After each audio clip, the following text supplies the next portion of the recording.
Hi, my name's Seth Lakeman and you're watching the AU Review. And welcome back to Australia. Thank you, it's great to be here.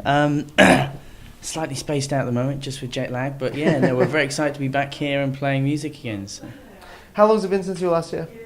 A year, yeah, exactly a year. We came out for Bluesfest last year, we did about 10 festivals around it.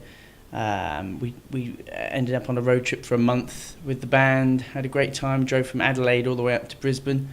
And, it's a bit of a trip, isn't it? Quite a trip, yeah. We had a great time though, it was amazing. I think you get the best perspective of a country, don't you, if you're driving it. So we really wanted to do that. So yeah, not this time unfortunately, only here for 8 days, but it's important to come back and promote a new record. So. Well, let's talk about the new record, Word of Mouth. Congratulations on it. Cheers, thank you. Yeah, it was a different sort of record to put together. It took me a while, but yeah, I was really happy with it at the end. Yeah. Where are the origins of the record in terms of, when did you start writing it? When did you start recording it? How far back do these songs go?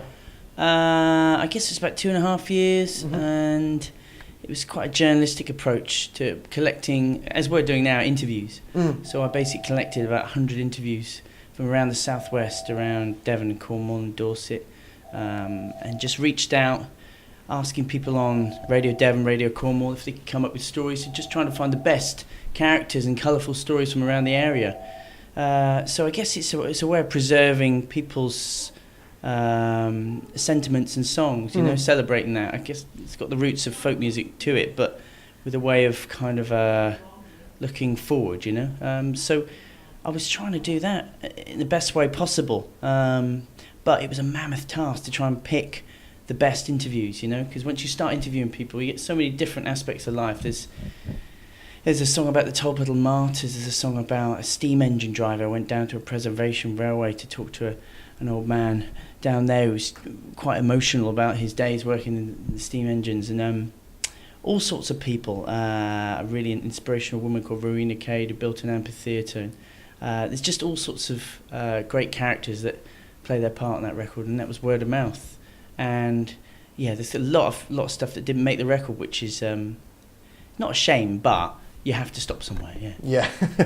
But it must almost give you ideas for what comes next if you had things that you had to leave on the proverbial cutting room floor. Yeah, no, exactly. There's a lot of material, I think, and there's a way you could probably go word of mouth too, and you could extend, Yeah.